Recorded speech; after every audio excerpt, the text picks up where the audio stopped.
Hello दोस्तों, आज हम एक ऐसी कहानी में गोता लगा रहे हैं जो सिर्फ खेल के बारे में नहीं है, बल्कि निजी उथल-पुथल और जिंदगी के बड़े फैसलों के बारे में भी है।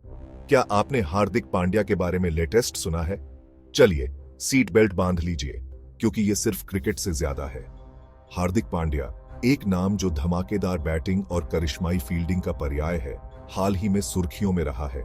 लेकिन मैदान के बाहर खबर है कि वो गुजरात टाइटंस से वापस मुंबई इंडियंस में जा रहे हैं। लेकिन ये सिर्फ एक ट्रांसफर नहीं है, इसमें एक ऐसा ट्विस्ट है जो उनकी निजी जिंदगी से जुड़ा है और खूब ड्रामा पैदा कर रहा है। तो क्या हो रहा है? रिपोर्ट्स बताती हैं कि हार्दिक का ये कदम पेशेवर विकल्पों से नहीं, बल्कि निजी जरूरतों से प्रभावित हो सकता है, खासकर उनकी पत्नी नताशा स्टेनकोविक से जुड़ी। कहा जाता है कि अगर हार्दिक और नताशा का तलाक हो जाता है तो हार्दिक को अपनी 70% संपत्ति नताशा को देनी पड़ सकती है। कहानी और घनी हो जाती है, क्योंकि ये आर्थिक पहलू हार्दिक को मुंबई इंडियंस में शामिल होने के लिए प्रेरित कर सकता है। एक ऐसा कदम जो उन्हें इस उथल-पुथल भरे दौर में जरूरी आर्थिक स्थिरता प्रदान कर सकता है। जी हां, आपने सही सुना। बात सिर्फ खेल की नहीं है, ये उनके और शायद उनके परिवार के भविष्य को सुरक्षित करने की है।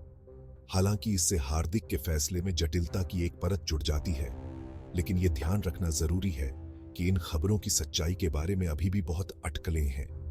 इन दावों की अनिश्चितता स्थिति को और भी पेचीदा बना देती है, और खेल हस्तियों को मैदान पर ही नहीं, बल्कि उनके निजी जीवन में भी जिन दबावों का सामना करना पड़ता है, उसकी एक तस्वीर पेश करती है।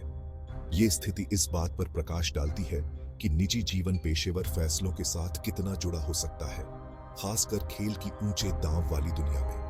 प्रशंसकों और फॉलोअर्स के तौर पर ये उन एथलीट्स के मानवीय पहलुओं की याद दिलाता है जो अक्सर पर्दे के पीछे रह जाते हैं। इस पर चर्चा करते हुए आइए हम जल्दबाजी में कोई निष्कर्ष न निकालें, बल्कि इस कहानी के सामने आने पर नजर रखें। क्या हार्दिक का पेशेवर जीवन प्रभावित होगा? ये आईपीएल में उनके प्रदर्शन पर कैसे असर डालेगा? ये तो वक्त ही बताएगा।